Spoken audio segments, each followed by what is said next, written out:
Welcome. It is the Ski Bum Podcast, episode number 327. And it is your pals, Mario and Brian. Mario, what's up? It's one of those just deep sigh of getting through a lot of stuff because I'm going to be skiing soon. I'm going to be skiing. Well, you're not just going to be skiing. You're going to be skiing in a fancy place. You're going to be skiing in Italy. Hey, I don't ski in the U.S. anymore. I just ski outside of the U.S. You're an international ski bum. International bumming it. Going to be in Italia, in Pragelato by Sistriere. Pragelato, Italy. Now, that's not where the Olympics are going to be. That's going to be in Cortina, right? The next one? Cortina. 26? Okay. Yeah. So that's where I broke my shoulder. Cortina. I left a piece of my shoulder on the mountain. Look at that. You will always be there. Always be there. It's a little piece of me. Always saying. Well, hopefully nothing goes down, because the last two times you were in Italy, something's happened. Like, again, once you had the big crash. Yeah. And you were there right before COVID, like 2020. That's right. I think we started COVID. Let's see what we start this time. Let's see what you start this time. Yeah. I got to tell my wife, we got to start COVID or something again. Damn, you guys always bring the ruckus when you're in Italy. So bringing the goddamn ruckus, because you can't stop us with Italian wine flowing and on the mountain. It's just crazy. Where the wine flows like beer, right? That's right. Speaking of flowing, we have a very interesting article that we found this week called Powder and Profits that I thought was really cool, and I think you guys are going to find it pretty interesting. It's the economics of ski resorts. So, we like to give our fans, our listeners, a different perspective. We're not just talking about skis and gear. We're talking about lifestyle, business related to skiing. Because you know what? Part of our mission at the Ski Bum Podcast is to help us all become ski bums. And sadly, it's not as easy as it once was to be a ski bum. It's almost like you almost have to get independently wealthy first, and then you can go and live your ski bum dreams. So the changing times we live in. Yeah, maybe this article will give you some tips, ideas, points, but probably not. It's just a very interesting article, kind of about the slope side arms race that's gone on since the 80s that eventually led to Vail versus Altera versus. Could get you some rage. Got me a little raged. We'll see. We'll talk about it later. Got me a little enraged, but also had a lot of valuable information that I think you're going to appreciate. So we'll have that in the main topic.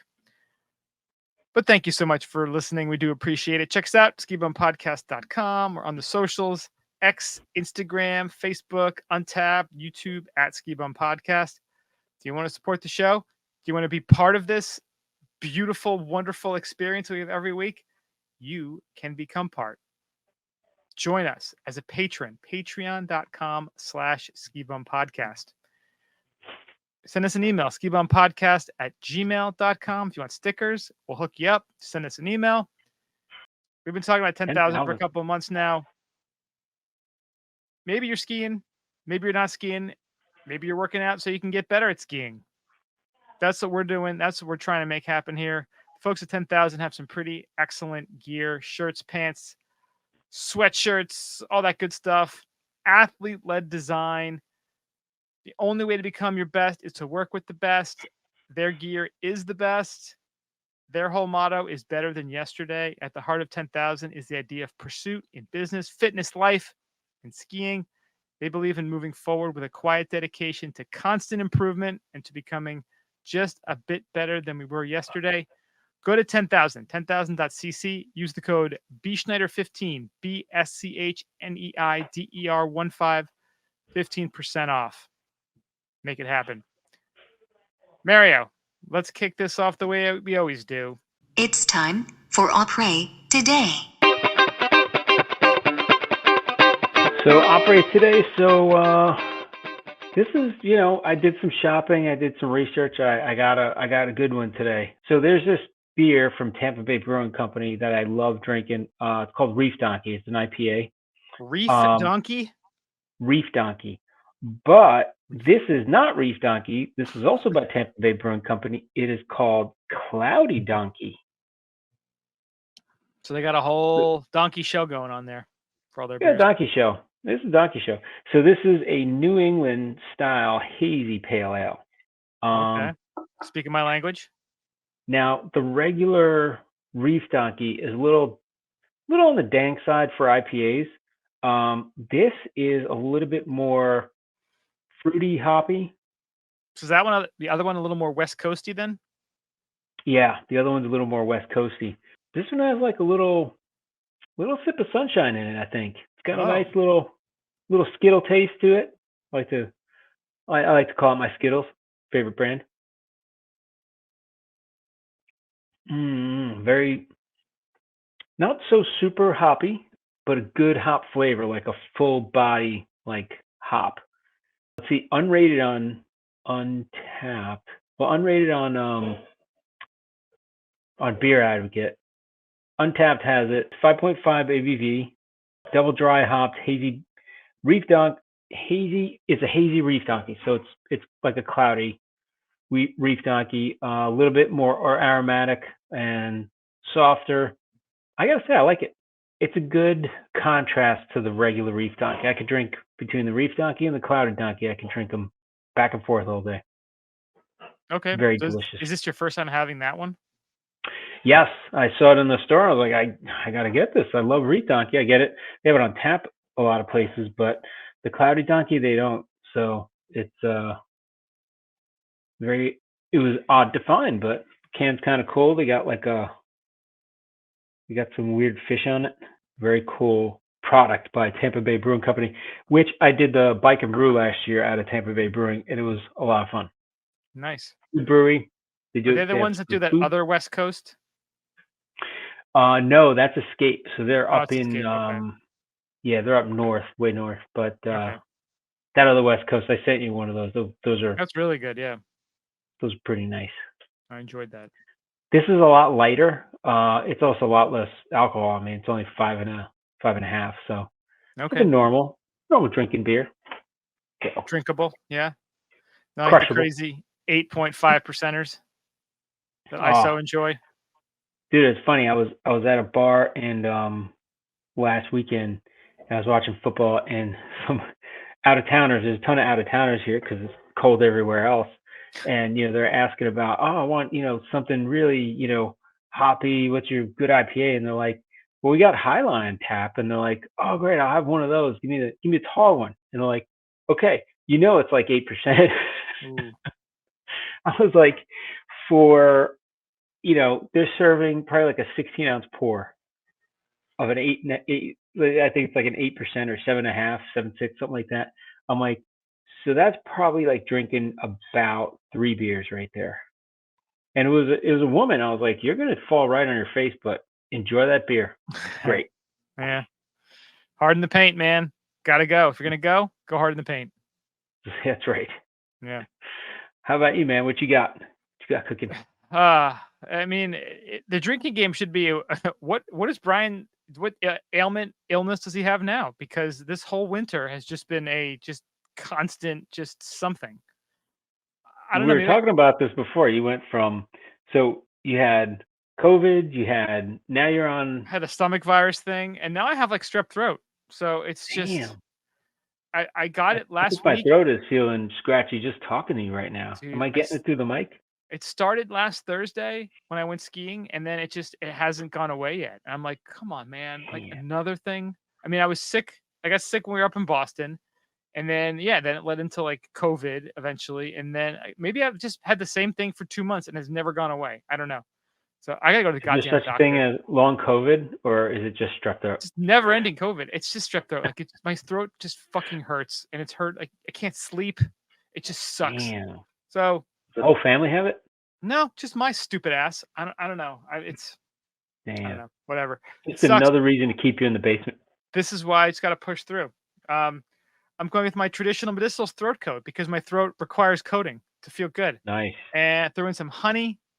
I didn't put any booze in this time. Like, I don't know. I've done the booze thing a couple times this week, but today I'm trying to keep it light and clean. Dude, I ate so much pizza today because it was just one of those days. I had to go into the office. They had pizza for us. So I didn't have Look at that. one slice and a salad like a gentleman who's not a fat shit would have. I had 3 goddamn pieces of pizza. And you know And the what? ice cream on top of that? You gotta finish Sup- that off with ice cream. Surprisingly not. And then Really? I came home and we had leftovers and we got pizza after we went skiing on Sunday. So I had 5 slices of pizza today. Nice. I think 86% of what I consumed today was pizza. Wow. That's like, you know, people go to the gym, they're like, what's today? It's leg day. Yours is like pizza day. It's just life. Life today was pizza day. It's bad. And then so I went skiing a couple times this week. I went to Blue Mountain out in Pennsylvania twice. Once by myself, Nice. once with the fam. Last Thursday I went by myself. And afterwards, I was like so hungry after skiing. And I'm not gonna Eat eat the pizza? mountain. No, here's what I did. So I almost had like in my head the night before, I was like, where am I gonna eat? Lucky me. Because again, if you're married and have kids, you know, You get a like day out. if you could That's just nice. get away for a few hours, I mean, it's like being on vacation. You're like, Yeah. ooh, I get to make a choice for myself. This is amazing. So I'm I don't thinking have in to my head, ask anybody. I can just do what I want, right? whatever I wanted to. So I Hmm. allegedly drank a beer in the car on the way to get lunch, Roadie. and I had 3 options that I was entertaining. Where I was in the, I guess I don't know if it's considered Nazareth, Pennsylvania, but that was like the kind of the last stop before I got on the highway and was just gonna beeline it home. I was looking at Wendy's because they have the pretzel baconator, Chipotle because they have the carne asada right now, limited time only, or Oh, Chipotle. Chick-fil-A. Hmm. And Chick-fil-A, again, not having an open Sunday, and that was when we're gonna go skiing next. I'm like, well, it's not gonna be open then. So if I'm gonna go Gotta for get it. it now. Yeah. So I ended up going to Chick-fil-A. And I'm just one of these people, like, I don't understand how I eat the way I eat, but I do. So I got there, whatever their nice little salady thing is with the chicken on it. It's got like a couple That strawberries and chicken salad thing? blueberries. Damn. It's very good. Salad with a little bit of chicken. Got the apple cider vinegar dressing. All right. And for a side, I got 4 chicken strips. Boom. Most There you people go. eat the goddamn chicken strips for their meal. That was my side. And you know what? It isn't the first time I've done this. Well, chicken on a salad, right? It's just a lot of chicken on a salad. That's all it is. Yeah. It's like big chicken, small salad. The chicken strips are delicious. If you haven't had them at Chick-fil-A, I would recommend them. They are good. And I was trying to I'm thinking to myself, I'm being so good for not having a sandwich with bread. And of course, the chicken strips are breaded, but it's different because We have that's a Canes down here, and there's the Canes. Have you heard of a Canes? no. It's like another chicken outfit that's like people go bananas for. And by me, they put a Canes right across the street from the Chick-fil-A, and it Oh is boy, fucking full on chicken war right there. chicken war. The chicken war, the chicken showdown. Both restaurants have lines out the door, like it's crazy. It's Like not Raising they, Canes, is it? I think it's called Raising Canes. Raising Canes? Okay. Yeah, I just know Yeah. it as Canes. I think it's There's a called Raising Canes. there's a few floating around up here. Yeah, they're like people go bananas. They got this sauce that's pretty cool. Just kind of like Chick-fil-A has their own sauce. Like everybody's got their own special sauce, but then the chicken is like really good. So like you go in for the chicken, and it's all chicken. No burgers. It's all chicken. That's Yeah. it. They tried putting an Outback. They have Outback has like a fast food version of Outback, and it's all burgers and Really? stuff like that. Yeah, it's called Aussie Grill, I think is what it Aussie Grill. was called. Alright. So they got the 2 chicken places across the street. Aussie Grill, they figure let's put it next to Chick-fil-A because we'll get some of the the meat bystanders that want a burger because they don't sell burgers. That shit lasted 6 months and went out of business. Shut it down. All Chicken Town. The Chicken Town. Wow. Big Chicken drove them out of business This is a chicken town. because Outback's headquarters is right here in Tampa, Boomer Brands. Okay. So for them, they're like, hey, let's try this out. They must have been like, great. You got so much traffic in Chick-fil-A. Like they had to reroute the traffic. There's like a separate road that goes back. to reroute the that they- traffic for Chick-fil-A. Oh, it's crazy. Canes, they did the same thing on the other side. It's like, wow, there's like a side road that they can go on and route the traffic through the back. It's just crazy. And then they have all the kids with the headsets, like getting your stuff before you even get there. Like it's a great system. But it's big chicken, and they drove that Aussie girl right out. Oh, that's I so tried to go to funny. Aussie girl. I was like, I don't feel like a burger from here. Let's get Chick-fil-A. Big chicken. So Hey, you know, I get what you're saying about those chicken strips, and then we have PDQ down here. You have PDQ up there? PDQ. PDQ, it's all they get the chicken tenders. Every once in a while, they run this deal. It's like 30 chicken tenders for like I don't know, some cheap amount, and it's like just get them. We'll eat them. Just chuck them in the fridge I and mean, reheat them. you almost have to feel bad for the chickens at this point. I mean, it's goddamn chicken holocaust every goddamn day. I wonder if they're like growing these like 20-ton chickens just to get like that much chicken tender. Like where's the chicken tender come from? But then again, everybody likes eating white meat. People don't eat dark meat anymore, so the chicken tenders are part of the dark meat, right? So Are they really? No, the tenders are like the whitest piece of meat you can get. is it? I don't know. What do they do with the dark meat then? Where's the dark meat go? Chinese Chicken restaurants. salad? It's I the don't know. Chinese restaurants. So you have a chicken. Is it all breast? Is it tenders? Is it leg? Like where does the chicken go? Listen, I I don't don't know get what it. kind of weird voodoo Tyson is doing, but I'm sure they're making some like 6-breasted chickens up there or something. Free chickens, man. Goddamn chickens. freak giant breast implanted chickens or something. I'm sure they're doing it. They slaughter the chicken. It's already marinated. I don't know how they do that. Pre-marinated from the inside. It's kind of smart. Pre-marinated. Yeah. All they feed them is like gravy. Gravy. Like Seasonings. Gravy. They just eat better than bouillon all day. That's it. Crazy. It's madness. But it I don't works. know. But it works. So yeah, so See, I got my Chick-fil-A. tea. I'm just A lot of Chick-fil-A with a a lot of little. pizza. I'm just I've been disgusting the last week, but Well, this is the post-holiday wind down. Like everybody's got this is the time everybody goes to the gym. I'm really gonna eat right, and then everybody's jumping off the wagon at about right now, saying I'm eating Chick-fil-A and pizza for lunch. That's one lunch. I started strong. I got started strong in January, but then it just faded. But no, I'm not a quitter. I'm always the guy. I don't ever stop. Can't stop, won't stop. I dive down. I'll eat like 87 cookies one day, and it's right back to the gym the next day. We get back on the train. Yeah, everything has a recoil effect though. You go without, and then you got to go full. You hit it full on. It's like the no booze January. People are going to be like drinking 3 times as much in February. Yeah, they're doing vodka tampons in February for Valentine's Day. It's like, oh yeah, so that month off made a big difference, right? That's right. And then you got, the big holidays come up. You got, St. Patrick's Day. You're looking forward to Cinco de Mayo. It's People close get enough hammered to on Mayo. It's Groundhog Day. Everyone gets hammered on Groundhog Day. What else is there to do? Watch Yeah. the groundhog get hammered. Crunxatawny Phil. Crunxatawny Phil, man. That's it, man. Right now we have Gasparilla going on. Next week I'm going to be gone. I don't think I've been in town for Gasparilla, and that's Is that Mardi Gras? It's like Mardi Gras, but it's like when the pirates. It's to celebrate against the pirates that were in the area. So they actually have all these dipshits dressed like pirates, and they actually come in on these cool boats, and they take over the town.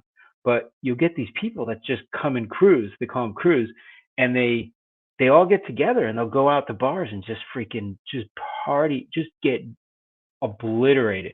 So this last weekend they had like the children's parade. It was a little tamer, but everybody still uses that excuse to hit the bars. But everybody still hits the bars. All right, so hit the bars at night, and then next week is like the adult parade, which is the one that gets crazy, and then they have something else after, like the official one, the official parade. So it's named after, I think, Gaspar the pirate.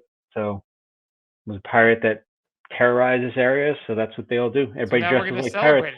Because now it's funny, right? Yeah, but that's the entire month of January. Then you hit February, Valentine's Day. There's something else. There's another reason. Mardi Gras. Mardi Gras. Mardi Gras is like right in the beginning of February.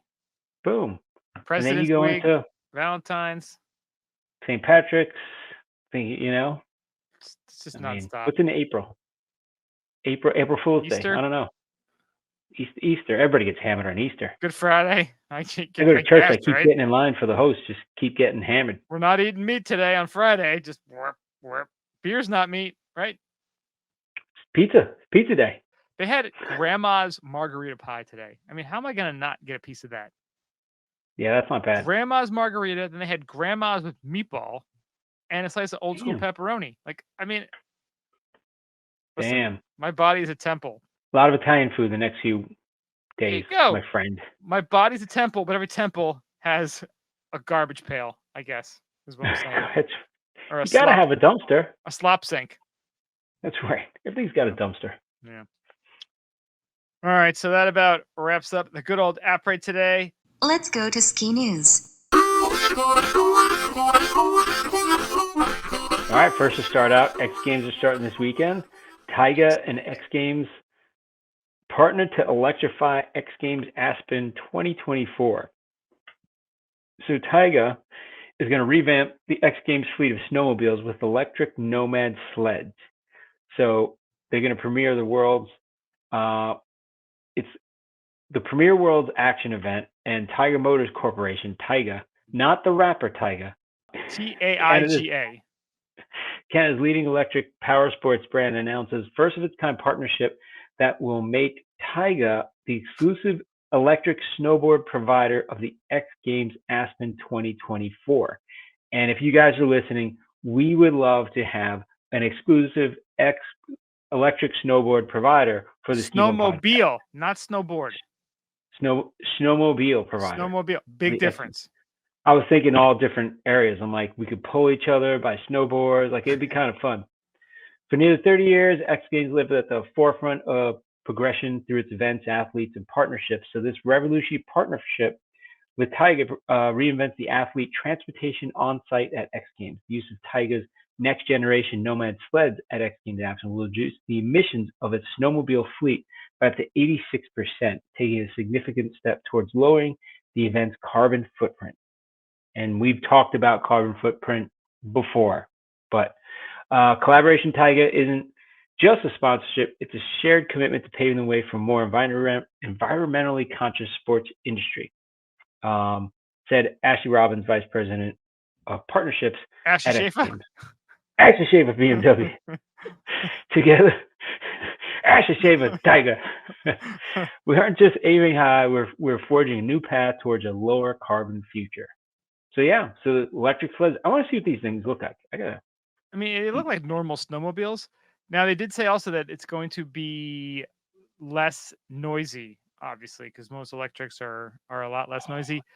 That could be good and bad. That's good and bad, because when you can actually hear a snowmobile when you're doing whatever. Sneak up on you.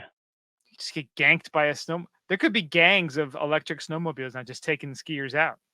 Possibly. Can you imagine that? Just you don't hear the mobile, you just hear the rustling wind and coming up on stuff, sneaking up on stuff. Now they do say that it is emission free because it's electric, but do we know where the power plants creating the electricity are getting their fuel? Do we know that? It's probably coal. It's probably coal. Let's be honest. I think it's like 60% of all battery powered cars are behind the scenes powered by coal. Just bringing that point up that people like to very quickly glaze over and ignore. This is when you find out like the batteries aren't reusable. They're single use and they just chuck them right in the landfill after, or right in the ocean. Batteries also not the easiest thing to make. You need some conflict minerals like cobalt, where you have children digging in the mines to get that. But that's okay because we don't see it. We're good. We feel good about ourselves.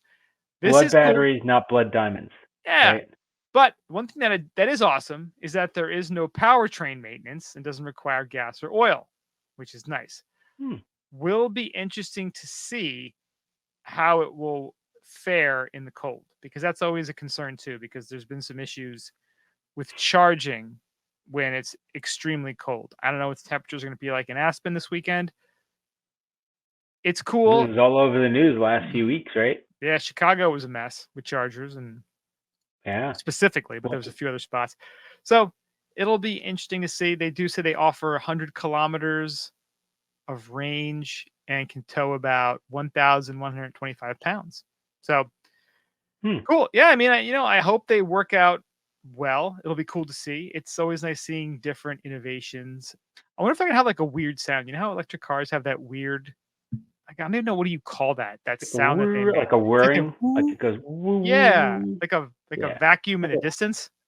like a ghost coming at you. It's like a little Yeah, woo, like I'm ghost getting you. sound. Now, is that like a requirement just to like some sort of safety feature to make sure you have some sound?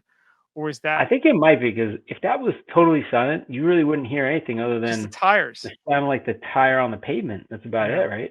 I mean, is it coming from the motors? Is it some sort of like I mean, because obviously you do have moving parts in the motors. Is that coming off of that? Maybe. I don't know. If I get a Tesla, I'm gonna shut that thing off if I can. Cybertruck. Cybertruck's gonna be totally silent. It's gonna be Cybertruck. Ninja truck. Yeah. Ninja Cybertruck. They So gotta make something like Frozone used to travel on. that'd be the best, right? I love Frozone. He's my favorite I don't think superhero. he even had skates. No, just Did he like made built his. in blades into his feet? I don't know. I never looked at I that. think so. Maybe. We gotta look up Frozone. So yeah, if you're watching the X Games this weekend, check out those snowmobiles. I'm sure they're going to talk about them a lot because it's pretty cool. They They're gotta doing push this. the non. They have to push the electric agenda. Yeah. That's Aspen. We talked about Aspen last week because they have some new 911 technology that is helping them to find some folks lost in the backcountry. Do you know where they could have used that technology? In central Vermont last weekend, because 23 skiers and snowboarders had to be rescued from the Vermont Hell? backcountry. I want to know who these people were. This story, like I have a lot of questions. A mass So rescue. we skied Killington a lot, and it's just funny. I'm like, where the hell were they at? Now, I just love this first line in this article. A mass rescue went down this weekend in Vermont after 23 skiers and snowboarders were reported missing during a cold snap that dropped temps into the single digits. The Killington Police Department received a call that 7 to 9 people were missing in the backcountry at about 3:30 p.m. on Saturday. The Vermont State Police's search and rescue team was brought in. It was determined that 21 people, including 6 juveniles, were missing. So these were grown-ups who thought this was a wonderful idea and brought their children with them. Come on, kids, it's just a little bit further. Let's go. The S&R team hiked and snowshoed approximately 5 miles in freezing temperatures to rendezvous with the missing skiers and snowboarders. After each person was found, they warmed up in fire trucks or the personal vehicles of first responders. I would have made them stand outside. They just get lost and stop and be like, we got to hunker down here. Let's establish a pea corner and figure out who we're going to eat first. Like, is this where the chaos like that? Is this the way to the umbrella bar? I think I could hear the pickle barrel from here. Yeah. What the hell? Just as the rescuers were wrapping up to leave, an additional call reporting that 2 others were lost in the backcountry came in. By 9:30 p.m., the 2 skiers were also brought to safety.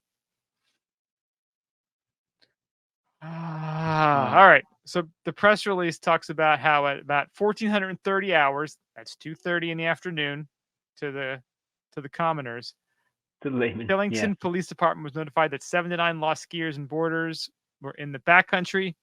Killington officers spoke with Vermont State Police SAR coordinator Drew Clymer, and through investigation, it was determined that there were a total of 21 lost individuals, 6 of which were juveniles. The decision was made to activate KSR, who responded with 12 members. Team members hiked, snowshoed, and skinned approximately 5 miles in frigid temperatures to assist in evaluating and bringing those lost back to safety. Once out of the woods, 5 miles they went. Yeah. Those rescued warmed up in Killington Fire Department's heavy rescue truck and personal vehicles as the team was ready to clear. All right, they're just kind of saying what I just said. Now,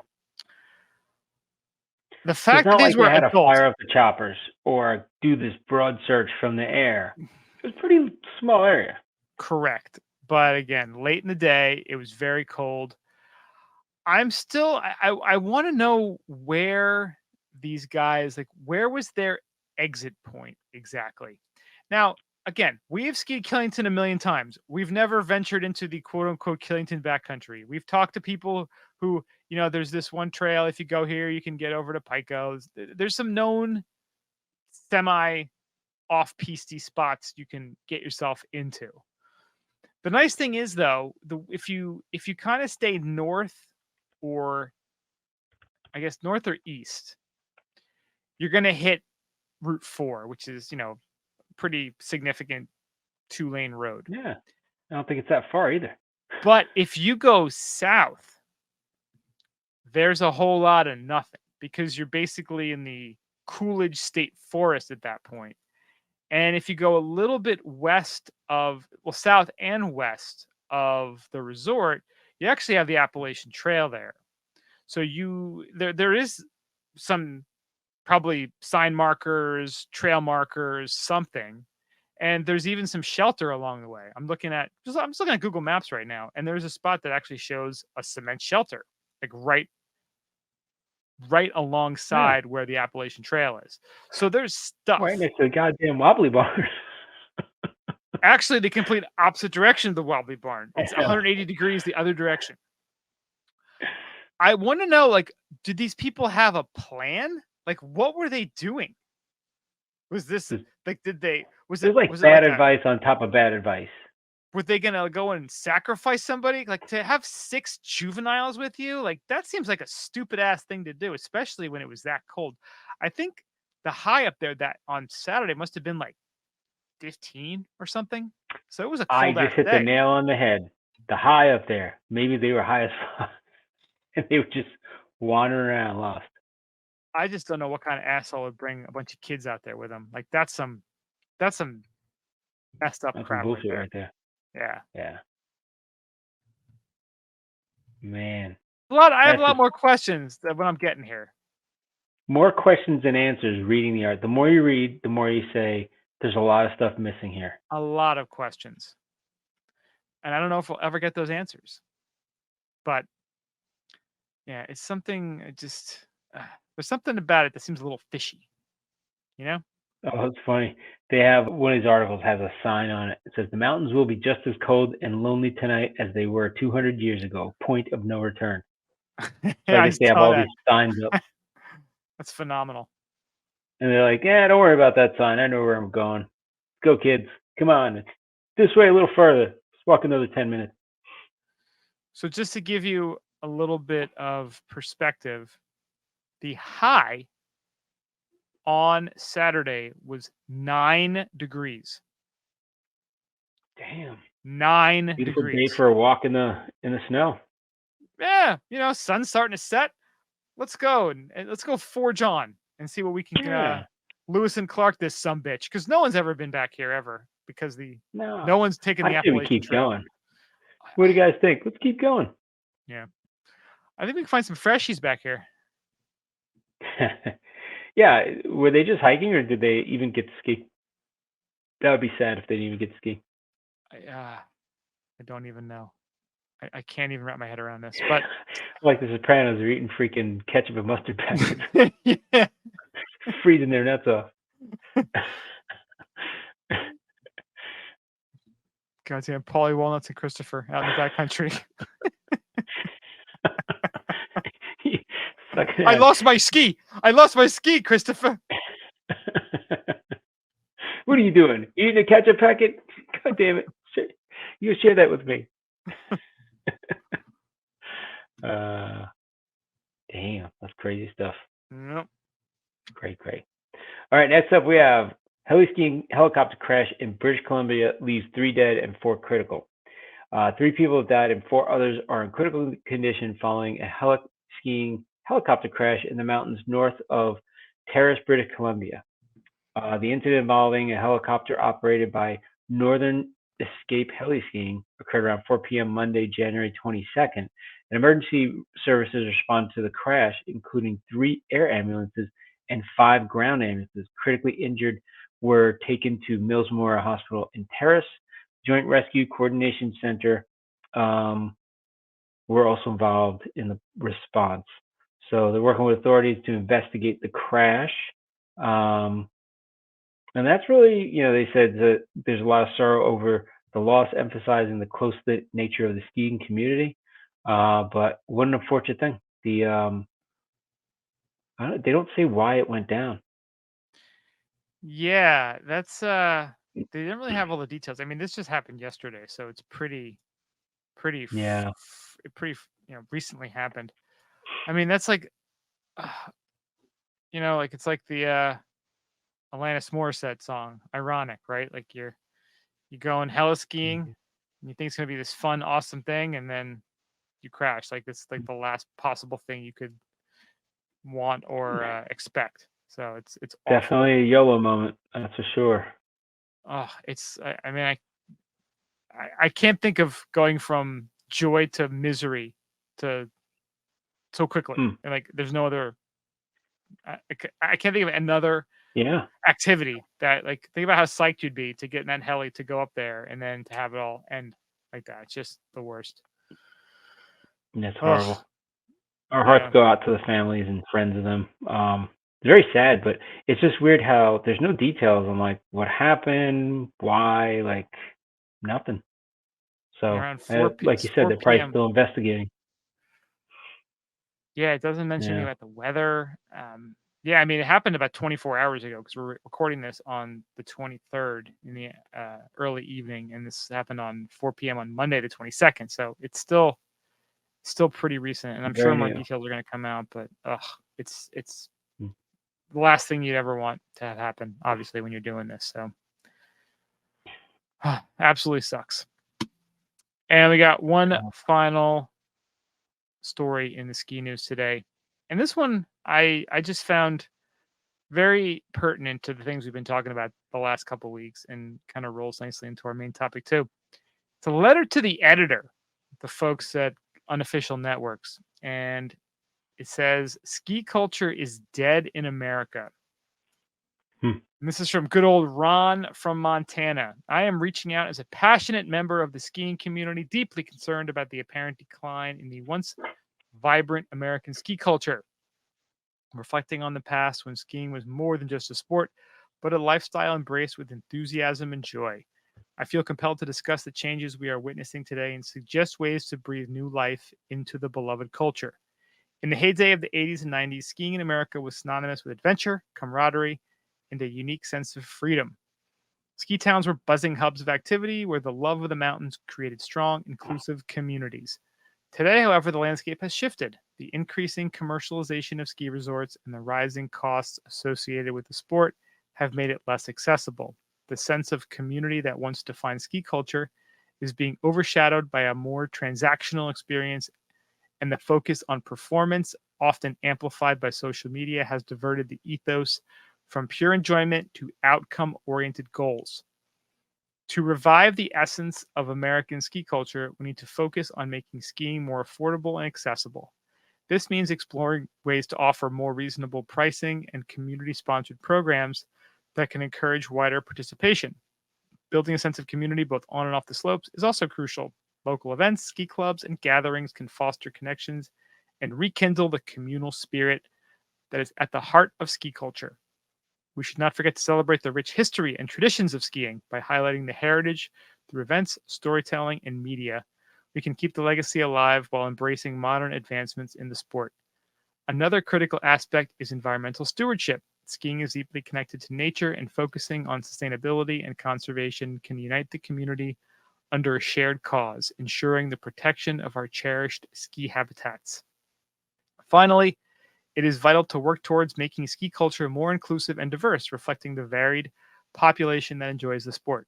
Addressing any barriers to entry and creating a welcoming environment for all is key to nurturing a culture that is truly representative of its participants. The spirit of adventure, community, and joy that once defined American ski culture is still within our reach. By addressing these concerns and taking active steps towards change, we can not only revive this culture, but also ensure its flourishing for future generations. Thank you for providing a platform for this important discussion. I know Unofficial Networks gets it, and I'm optimistic that as a community we can bring about a resurgence of the rich culture that makes skiing in America so special. Sincerely, Ron from Montana. it's very well written. I think there's a lot in there that resonates, which I like. Yes, it definitely does. And, the community part is definitely the best part of ski culture because no matter whether you've been doing it for a year, you've been doing it your whole life, just hanging out with ski people is the best. They are the coolest people, the most down to earth, the most fun, the most interesting. And the more you can actually like think about how many times you've been on a chairlift and you're like a random conversation starts and you just hear some funny story, a funny joke, meet someone interesting, cool from a weird place, unique place. It's Yeah. like what other sport do you just randomly encounter someone? It's like it's almost like in Fight Club, when he talks about his single serving friends when he's on the plane and Yeah. he meets Tyler Durden. Meets Tyler Durden. Yeah, it's almost like that. It's like you have these relationships, like speed dating in a way. You have these little tiny chairlift relationships, people you meet at après. Like you just all have this great connection, this love of this amazing sport that connects you and just creates an instant friendship. And it's tough But even because like, yeah. no good. Okay. But even like he talks about the local events and ski clubs. I started skiing because of a ski club. I didn't have a pot to piss in, and I was like, "Hey, this is cheap to go skiing. Bunch of friends were joining the ski club. Let me join." And that's kind of how I got into the sport. And without it being affordable and being there as a club, I probably would have never gone just on my own skiing. You know, Yeah, there's that's a like way the for me to perfect get gateway friends drug. that ski. Yeah, exactly. Yeah, and especially for kids too. If you're in a school or you're nearby to a resort and having a ski club, like that's such a huge way because then you're doing it with your friends. And once you start doing it with your friends, it becomes part of your bond, and you want to keep Yeah. doing it, which is cool. Well, It's then you funny. have friends to go with, and it's like, hey, you want to go skiing this week? Yeah, let's go skiing. Let's go drive up to the mountain, and you're going to a local mountain. It's a lot of local stuff. Everything now is sensationalized. There's a lot of sensationalization on skiing, and that's why people I think, are embracing like the smaller indie mountains because they're like, hey, that was where I started. That had a lot. It meant a lot to me, and it's very accessible. And I think people started forgetting that a little, and the Indie Mountains are making a comeback, I think, because of it. But there's still the sensationalization to it, where people are putting on social media, "Hey, bro, look at what I did. I'm at Jackson Hole," or "Hey, I'm at I'm in Utah right now." It's always these big places, not, "Hey, man, I'm at the local ski mountain, hanging with my kids or with my friends. We're just having a day out, right?" 500 feet of vert, baby. It's all we need. That's it. Yeah, Just a day out on the mountain with your friends, having fun. yeah, But now tickets are what, 200 average for a day. yeah. It's craziness.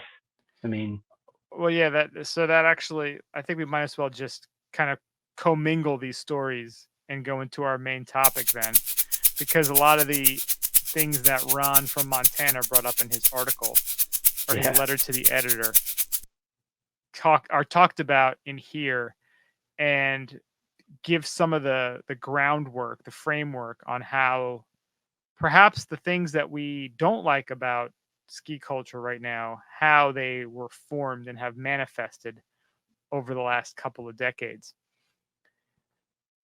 So the article is called Powder and Profit, and it was released just this week by The Hustle, thehustle.co. We'll have the link in the show notes if you want to check it out. And it talks about how, the first week of January, if you went to Vail and just bought a ticket at the window, it was $299. yeah, The that's highest crazy. single lift ticket ever, which is actually $100 more than it was 6 years ago. But it turns out also that over New Year's weekend, Steamboat and Beaver Creek and Park City also had one-day tickets at $299. And it's not as if they were special, have surge pricing with Uber. It's not like it was, hey, we just got 2 feet of snow, surge pricing. They didn't even have a Yeah, single inch of snow over New Year's weekend. mm. It's just Just the cost of going at that it's point. pretty much the cost of going. But So what it's a, gets me is like, so these resorts are pumping up ticket prices, right? mhm. And I would imagine a lot of the draw for the National Park Service to say, hey, let some of these ski resorts operate in the parks because they're underutilized in the winter. So yeah, we'll get a little revenue, for the government, for the park system, but we'll also get people out to enjoy the national parks a little bit in some way.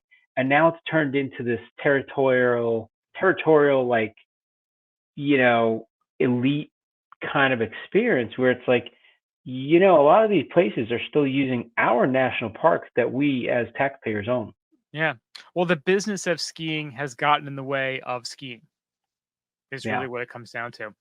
So this stat was pretty cool. Despite the rising cost of single day tickets, American ski resorts saw 65.4 million skier snowboarder visits in 2022-2023. Highest number ever. And they're saying a lot of that is fueled by the big passes from Vail and Altera, which makes a And lot of COVID. sense. Well, yeah, that too. Everybody wanted to get out after COVID. Well, a lot of folks too are, still working remote or have, set themselves up to work remote. So they have ability to, it says 65.4 million visits. It would be cool to see a breakdown of Unique how visits, long, right? what unique visits or how long each visit was. Because a lot of folks now could go, well, I've got an Epic Pass. I live near, I live in Silverthorne. I can go to Breck for an hour before I start work. I can Yeah. go, I'll go to Keystone for 2 hours at lunch. Like you have that option to do instead of going to the gym, I'm gonna go ski for a few hours. Like Right. that's Yeah. not if you had to spend $299 to go skiing for an hour, you wouldn't do it. But if you have a pass, why not? It's perfect. Damn. So although demand has soared to record heights, there are fewer ski resorts than there were 40 years ago and almost no opportunities to build new ones. That has led to overcrowding at ski resorts operated by Vail and Altera, but has boosted independent ski areas, which have also broken records for skiers and revenues. So then it kind of goes into the history of, how did these two corporate giants come to be? And it goes into the history that December 14th, 1980, the chairman for Vail Resorts and a group of luminaries that included former President Gerald Ford gathered at the foot of a mountain outside Vail for a day of luxury, a ribbon cutting ceremony, roast beef and ham dinner, and a cocktail reception. One attendee told the local Daily Sentinel he could almost see dollar signs carved in the trees. Wow. It was opening day for Beaver Creek Resort, one of the most hyped ski areas in Colorado history and a symbol for the sport's turn toward luxury and growth. A few decades earlier, the U.S. Forest Service jump-started the industry by carving modest ski trails into federal forest lands. The organization began leasing permits for the areas to private groups, leading to the development of famed resorts like Alta in Utah, Taos in New Mexico, and Keystone Vale and Breckenridge in Colorado. So interesting factoid here, more than 1/4 of ski areas are leased by the federal government. So 122 have a landlord, and 358 are ski areas on private land. Wow. The operators of the resorts paid pennies on the dollar for the permits. By the 70s, the U.S. had more than 700 ski areas with over 100 in federal forests, which is a big difference from 480 that they have now. Right. But the growth ended there. Beaver Creek ended up as the last major ski resort to open in Colorado and one of the last to open in the U.S. By the 80s, nearly all the best land for ski areas, mountainsides that got enough snow and had terrain for green, blue, and black slopes, was used up. At the same time, new environmental regulations and protests over the development of federal forest land made building resorts more litigious and more expensive. Before its opening ceremony, Beaver Creek endured years of uncertainty. Vail Resorts originally filed for a permit with the Forest Service to develop Beaver Creek in the early 70s to help host the 76 Winter Olympics. I did not know that. That's pretty cool. But Denver residents voted to reject funding for the Olympics, forcing the International Olympic Committee to select a new host city and putting the planned resort at risk. 76 Olympics. Do you know where they were? No. Montreal, right? Was it Montreal? I'll look at it now. I'm pretty sure this was at the Summer Games. 1976 Olympics. Oh, that's back when they used to have them the same year. Right. Montreal, 76. That was summer. It was Innsbruck, Austria. Ah. So 76 was the Summer Olympics. Innsbruck, yep. Montreal was the Summer Olympics, and Innsbruck, Austria was the Winter Olympics. Look at that. There They we totally go. switched locations altogether. Yeah. It was awarded to Innsbruck after Denver withdrew in 1972. Damn. Denver. Way to go, Denver. Way to go, Way to Denver. go, Denver voters. Yeah. Yeah. Always messing things up. So that's pretty interesting little factoid there. So, and then an outgoing governor's administration recommended the Forest Service approve permits for Beaver Creek in January of 75, days before a new governor who planned a moratorium on ski areas took office. That's such a like politician move to just like sneak something in because I know the next You're guy beating the clock, man. Yeah. That's it. So Beaver Creek wasn't the only resort facing turmoil. Difficulties were reverberating through the industry. With the inability to add more resorts, that means you have to get into an arms race, says Michael Childers, author of Colorado Powder Keg, Ski Resorts and the Environmental Movement, and a professor at Colorado State University. You have to start increasing development on the resorts you have. So ski areas started to invest more in lodging, restaurants, high-speed chairlifts, and snowmaking machines, the latter becoming an absolute necessity so ski areas could stay open as much as possible. So given the high cost of capital improvement, Childers says the industry started consolidating into just a few corporate and investment firms. Some were an odd fit for skiing. Moore and Munger Inc., a wax and petroleum company, bought two major resorts in Vermont. The movie I studio. wonder which ones. I wonder which ones. Let's look it I'm up. looking that up. Look it up. Look it up. Jamie, can you look that up for us? The movie studio 20th Century Fox purchased Aspen Skiing Company, owner of 3 Colorado resorts. Many independent ski areas didn't survive merging or closing. By 2000, the number of U.S. ski areas declined to 489. It's now at 480. One dominant player emerged, Vail Resorts. Beaver Creek was just the second resort it operated after Vail, but after going public in the late 90s, the company went on a buying spree. Vail Resorts now operates 38 ski areas, according to the National Ski Areas Association. Its biggest competitor, Alterra Mountain Company, formed after the merger of 2 financial firms and the resort company IntraWest in 2017. It operates 17 resorts. Oh, wow. Do you have Moore our and numbers? Munger. I found it. Moore and Munger. Guess which 2 Vermont ski areas? They're very popular. Killington? Nope. Not Killington. Stowe? I'll give you one of them. All Stratton. right. Stratton. And the other one starts with a B. Sugarbush. Bromley? Bromley. Bromley. Interesting. All right. Bromley and Stratton. Isn't that wild? That is. So So Vail's they got sold to the owners of Magic Mountain. They sold Bromley to the owners of Magic Mountain back in '87. Oh, back in the day. Okay.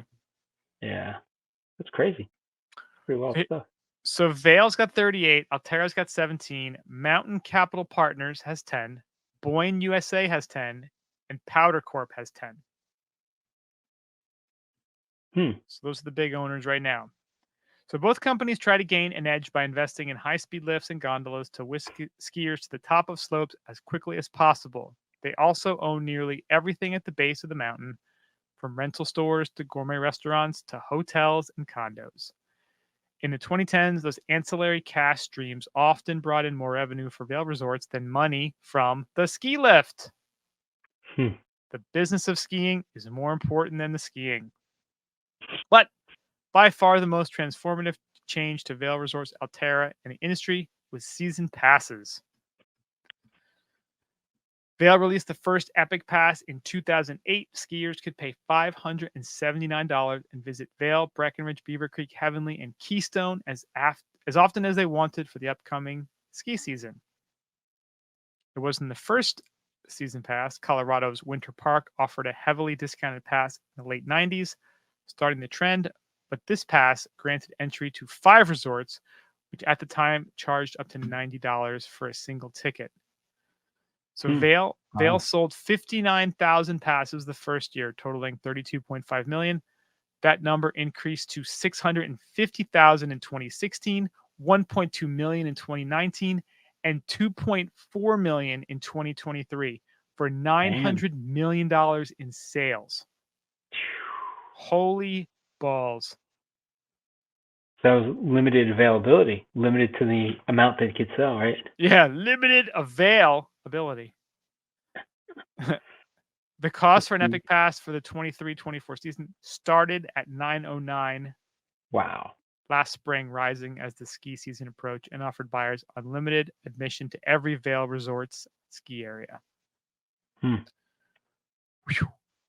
So during an Dang. earnings call December 2023, Vail Resort CEO Kirsten Lynch said passes made up 73% of the company's overall lift ticket revenue, giving the business more stability. Upfront money. Upfront money. It's a hedge for seasons with lower snowfall and bad weather. Plus, Vail Resorts and Alterra, which has a similar Icon Pass, can reinvest in lift technology and snowmaking and charge a premium for single-day entry. Skiers, meanwhile, have seized on the discount and started skiing more frequently. Ski weekends in many parts of Colorado have gotten longer, says Childers, with people arriving a day earlier or staying a day later. U.S. skier visits for the 22-23 season at 65.4 million were up nearly 10% since the first year of the Epic Pass. And the sport is growing. The total number of U.S. skiers reached 11.6 million last year, up from 10 million in 2008. Wow. Then they're showing a chart here that shows the lift tickets have grown as a share of the revenue as passes have become more popular. So it peaked out in 2021 with 57%. I think that's probably too because people couldn't go dining. People didn't want to stay places because they were all freaked out from COVID. But for the most part, it's been trending upwards, starting at 41% in 2016, now at 49%. But think of that concept. So you're getting 73% of your revenue before you even have a season. So that's like you're in the green already before the season even starts. Like you got upfront money coming in, and it's if you don't do well and you don't please your guests, you still got their money. Yeah. It's kind of crazy. It's a smart business model is what it is. Again, great for the ski companies, not great for the skiers. Right. But again, not everyone is happy because season passes and the growth of Alterra and Vail have attracted their fair share of critics. Skiers bemoan crowded slopes caused by season pass holders flocking to whichever ski area has the best snow in a given weekend. Mountain town residents are angered by the corporate makeovers and job cuts after resort acquisitions, as well as companies' contributions to skyrocketing housing costs. Families who make a last-minute decision to ski can end up paying exorbitant prices for single-day tickets. But then there's one group who's been surprisingly pleased with Alterra and Vail's business model, and that is indie ski areas. Oh, yeah. We know them well. Yeah, so in 2019, Vail Resorts expanded further into the East Coast with its purchase of Peak Resorts, the owners of several areas in Vermont, New York, New Hampshire, and Pennsylvania. They were now competing in the same territory as independent resorts like New Hampshire's Pat's Peak, Vermont's Magic Mountain, and Massachusetts' Berkshire East. Except it hasn't felt like direct competition. It opened up space for us, as crazy as that sounds, says John Schaefer, whose family has owned Berkshire East since 1976 and who bought New York's Catamount ski area in 2018. In Schaefer's view, Peak Resorts had been trying to provide a larger scale version of what indie operators did, offering group discounts, midweek deals, and experiences that varied at each ski resort. But Vail Resorts has done the opposite, streamlined operations and focused on passes and expensive day tickets. where online single-day tickets range from $100 to $135 at Vail's Mount Snow in late January, Berkshire East tickets went from $38 to $71. Since 2018, Schaefer's revenues have more than doubled. He attributes the gains to the increase of skiers in the U.S. to indie resorts touching the right chord as resorts operated by Alterra and Vail experience a crush of traffic and visitors. A lot of people like the big mountains. They like to have a few cocktails afterwards and all the amenities and being around thousands of other folks having fun. That's got its own energy too. We just seem to find more and more people that like what we're up to, and that's working for us. And then That's same pretty kind cool. of thing about Pat's Peak. So they're saying that 60% of their season passes are now 60% of lift ticket revenue, up from 25% 10 years ago. And Wow.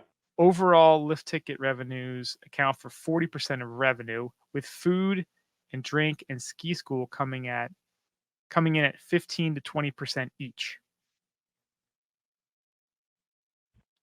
That's pretty cool. Yeah. So it's nice It's seeing cool the to see the indies, make it too, right? hmm And that's kind of the beautiful thing about the Indy Pass too. I mean, you're not getting unlimited skiing. So it's not going to override those resorts, which is great because that's sort of the big issue like they talked about with the Alterra, the Epic and the Icon passes is that where's the best snow? That's where we're going. Here it's like, hey man, do we want to go here? We only got 2 days there. It changes your mindset a bit. You're not going to go for an hour maybe. You're going to make a day of it. Yeah. And yeah, and again too, you're seeing these indie resorts like they're what started all that awesome ski culture that the Where it previous started. article talked about. Like that's what made it fun is the community. Like those small places, it's more of a community because it's everyone kind of going there. Everyone's doing on the same page. When you go to the big Vail resorts, it's more of a, go to Vail. There's definitely a vibe there. And it is great. It's such a fun place to ski, but there's also a lot of other stuff you have to Hmm. take part in to be part of it. One of the things I don't like about it is so even the old ski club we used to ski with in your old hometown that you used to live in, not even going to mention them, they advertise, they do their trip planning based on one of the passes. So they'll be like, we're going to focus on Icon because a lot of the members were like, well, I want to buy Epic or Icon and I really want to get my money's worth. So I don't know if I'll be in the ski club. So what they do is they cater to that. So now they're like, a lot of the trips that are planned are on one of those passes so that you can use your pass that you bought to go on their ski trips. Well, that's fine, but one of the benefits of being part of a ski club is you get a discount. That's usually what it used to be. You get a discount second to none, and you get to go to these places that you wouldn't normally go. So it's kind of changed the narrative of even ski clubs going places that were either unique or you would never go to, that now they're kind of centralizing on, well, we have out of 5 trips we have, 4 of them are going to an Icon or an Epic Pass resort that you can use that pass at. So it's changed even that, which is, I think it hurts the ski clubs a little bit. But Yeah, I I get mean, it, you you really know. decide like, are we going to be what kind of club are we going to be? Are we going to be an Icon club? Are we going to be an Epic club? I mean, like you said, it can really Yeah. change the vibe of the kind of what you're going to be as a ski club. Yeah. I totally agree with that. Yeah, and it's the nice thing is you can figure out what vibe you're at and what you're looking for as a skier now. I think that's a positive thing about this.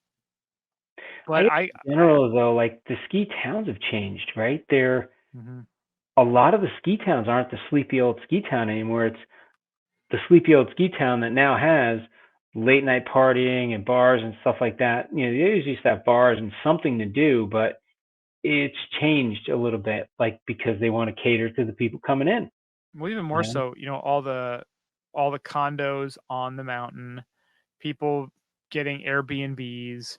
So a lot of times it would be, say, back in the 80s, you bought a condo, you know, local hill. I'm talking Poconos. Maybe you're Camelback. Yeah. You bought a condo on Camelback, and you bought it for $60,000. It's your like weekend family getaway place, Right. and you'd get to know all the other people in around because everybody just would go up on the weekends, and you'd see the same Yeah. people. You'd build some camaraderie. Like, oh, why don't we go skiing together? Oh, okay, cool. We're kind of on the same vibe. Let's go. And you make friends. You build a community that way. Now everyone is buying real estate as a store of value because you can't just keep your money in cash because you're not going to get the return on it. So everyone put their money into real estate. So every ski town, look at the prices of anything over the last 10 or 20 Yeah. years. I mean, our buddy Justin up at Killington, the time when he bought his condo was absolutely perfect. It's done nothing but appreciate since he bought it back in 2014 or so. Yeah. That's just one example. I mean, I've been following ski town real estate for probably a decade now, and we're gonna have an upcoming episode where we kind of we talk about some stuff. I get some numbers to throw out to people, but you look at, and I mentioned Camelback too because that's one of the as an icon pass holder, one of the places they added, and I was looking at the amount. There's one little condo complex that's right on the mountain there, and I got to tell you, probably 30% are for sale right now. Oh wow. And you look at it, I mean, I think they're all pretty much the same, like or relatively similar, 3-bedroom, 2-bath layouts. I got it at least every 2 to 3, I guess 20 to 30% are for sale right now. It's Wow. bananas. I'm sure people just went in and were maybe before COVID or during COVID, they're like, we got to just buy something. It's a getaway place. We'll Airbnb it. But everybody did the same thing. Everybody bought in a certain time. We're going to Airbnb them out. Well, they also have a brand new hotel with indoor water park there. Hmm. So if you have a choice between getting a hotel with a free water park for your kids or staying in a condo that they're trying to gouge you for, where are most families going to stay? They're going to stay at the new place with the water park inside. Exactly. It's just there's so many. It's not. You can't just like buy something now. Like there's no cheap ski town deals. Yeah. That's not true. That's not true. There are some. There are some, but most of these ski resorts now have bought into that model where we have this. Well, the resorts are actually doing the buying too. It's not just investors. But right? that's the way they're building them out. There's the Yeah. hill, and we're going to build the condos, the townhouses, the houses, the stores, the restaurants. We're going to build this all around here, and this is just what we do. This is how we have to lay it out, and it's. Well, they don't want other people to make the money. They want to make the money, so they make the money, but it doesn't serve a town. The town serves them, and it's like, so where do you do your housing for people that work there? Oh, we don't care. We're just accommodating the guests. Well, there's real problems that they're causing by that. Not affordable housing. They're ruining like an actual town. It's becoming a resort town, not a town that it used to be. Yeah. I mean, look at places like, as an example, like Jackson Hole or Telluride, places that we've been to. We've talked to people. We've seen. I mean, nobody can afford to live in Telluride who is a normal hourly employee. Yeah. I mean, a 2-bedroom condo is going to be is over $1 million. Well, look at Whistler. We were talking to several people that work there, and they were like, yeah, there's like 6 of them sleeping in a 1-bedroom house. It's like, what world are we living in? Right. But they're just like, we have to do that. They're paying a crap load in rent. And it's because that's the only thing nearby that they can get. Yeah. And it's just, there's certain areas where the mountain area, like just right next to the mountain, that all has just been so priced out for those people. And if it's one of those areas where it's surrounded by national parks, state parks, that there's nowhere to build, you have to drive however far that is to live. Yeah. So say the next town is 20 miles away and it's the winter time. This isn't like you're taking a highway 20 miles, 20 minutes. This could take you an hour, 2 hours, 3 hours to go make $15 an hour, $20 an hour. Right. Like that's not even like you can barely live at that rate, at that cost. Yeah. So I don't, Craziness. and there's no easy solution because obviously, hey, say the prices were half what they were. I'd buy a condo in Telluride, Jackson Hole if it was half price, but so would everybody else, which is Yeah. when you look at supply and demand, that's how it works. It's just that real estate has become such a store of value for people that people are just buying up as second, third, fourth homes and renting them out or even just sitting on them if they can. Well, it's also like for a business, it's the monetization of everything, right? There's nothing that is homegrown in that solution. It reminds me of Vegas, right? Vegas used to be all about the casino and all the stuff around. They would just give away just to make sure you come into Vegas. And then they turned and they said, look, let's monetize the crap out of everything. People come here to Vegas not just to gamble, but to go see a show and to do some cool stuff. And it's, the entertainment factor kind of, it took over what Vegas was, and now it's this whole something different than it used to be. Maybe better, maybe worse, depends what you think about it. But I think the same thing's happening in ski towns. It used to be a town that had skiing. Now it's a ski destination with a town that you can do stuff in. And it's like, okay, but it's a different vibe, Yeah. And I get it. It's ruined. In a way, it's ruined that quaint little ski town that was there for a long ass time that now looks like Disneyland. Like after a while, every ski town starts looking similar. I mean, you look at Tremblant to Whistler, and it's Interwested put their stamp on it. They built it out very similar, and it's almost like a cookie cutter. That's the art. That's the knock a lot of people have against it. Is Tremblant's just a cookie cutter mini version of Whistler, right? All the same stores, similar layout. Like it's kind of, but then you go to Vail, very similar. And you start going to ski resorts and you kind of look at them and some of them start blending together. You're like, well, this could be any ski resort, Well, yeah, that was also the time before the big passes. Like you were less likely to go to those other places Right. before the Icon and Epic passes. You're like, well, I live here and I go to this place. But now I think it's almost they're a victim of their own success because now people are going to all these other places and going, wow, this is the same kind of cookie cutter crap they did here, Right. they did in this other place. It's like when you go skiing, you want to get a shirt or a hat and you go into the stores and you start looking at them and you start realizing I saw the same exact shirt and same exact hat design when I was in Telluride and you're in Vail. And then you go to Whistler, the same exact thing. It just says Whistler instead of Vail. Like They just have those templates and they just put whatever name, stamp right. it on there, send it out. Yep. So after a while, I used to always get a shirt and a hat. Now I'm like, nah, I don't need one. Maybe I'll get a sticker. That's about it. And all the stickers are the same. So it's just kind of, it ruins the mystique of it because you're like, oh, did you actually go to Vail? No, I just got the shirt. Yeah. It used to be, wow, you went to the Vail. That's pretty cool. You got that on your thing. It's like, no, you didn't even go there. You got the shirt. Yeah. I don't know. There's something different about it. I wouldn't say it's bad or good or bad for me personally. It's more bad than good for ambiance, but more good than bad for knowing that you have the same luxuries and comforts at every ski resort. Yeah.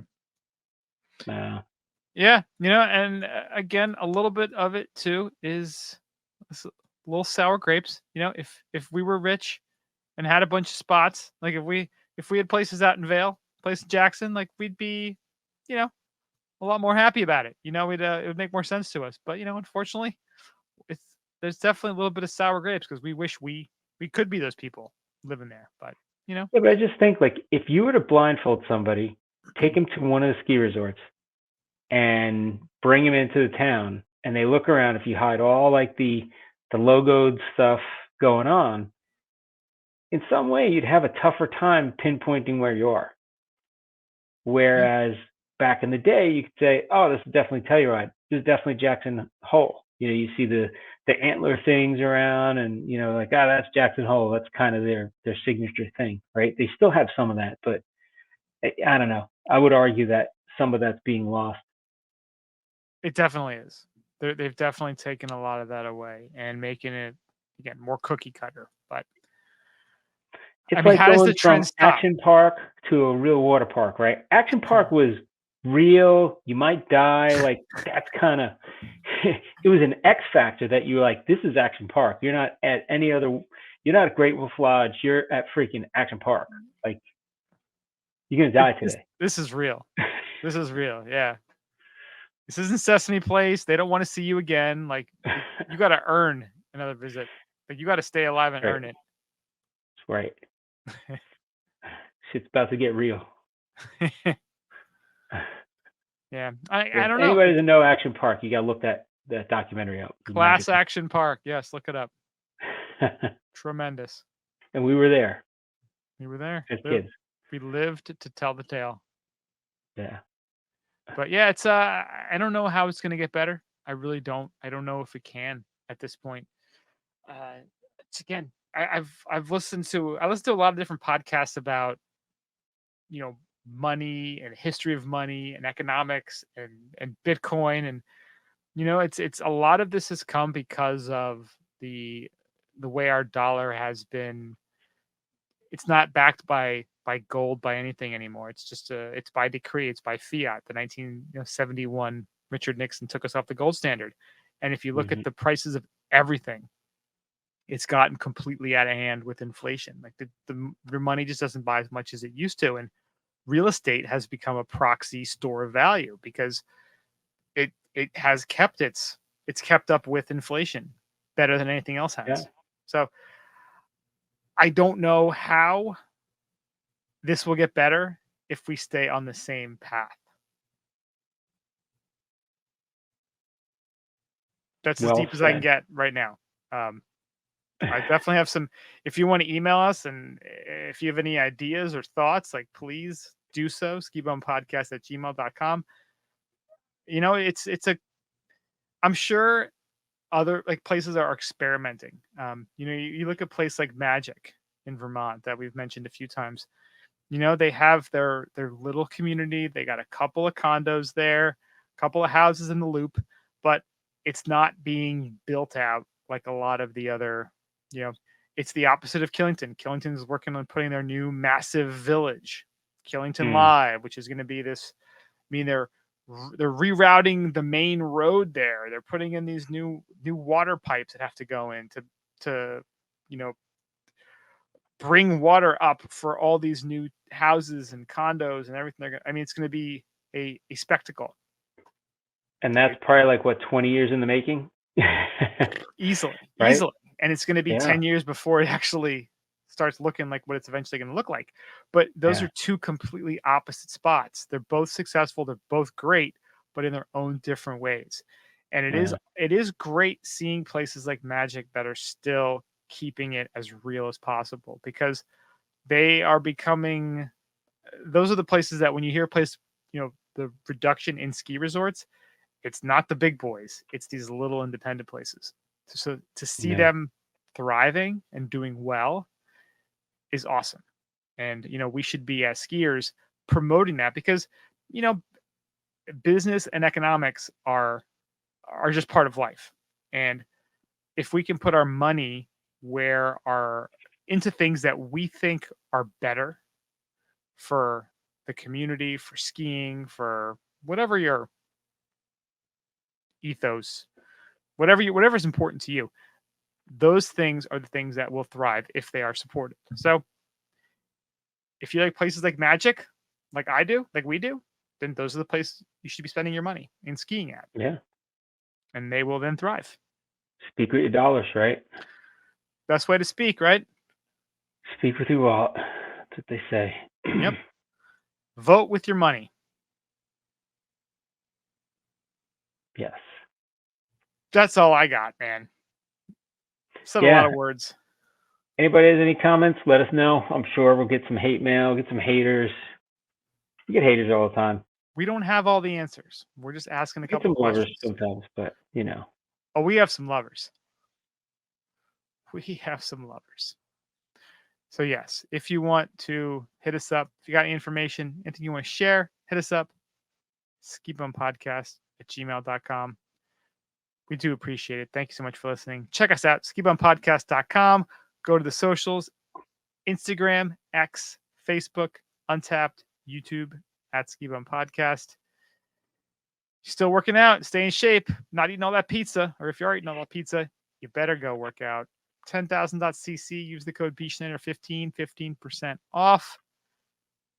Mario, have an awesome time in Italy. Thank you. I will call all about it when I come back. Look out for the socials. I'll be posting. Look out for the socials. We're going to do a recap episode once you get back. If you want to help support Mario's next trip, become a patron. Patreon.com/skibumpodcast. That's the best way to do it. Thank you so much for listening. We do appreciate it. And we'll talk to you guys after Mario's back. Stay high, stay falutin'. See ya.